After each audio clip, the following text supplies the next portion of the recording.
त्यांचे उपकार आई वडील माझे चोर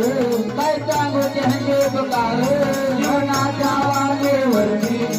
असतो त्याचा आधार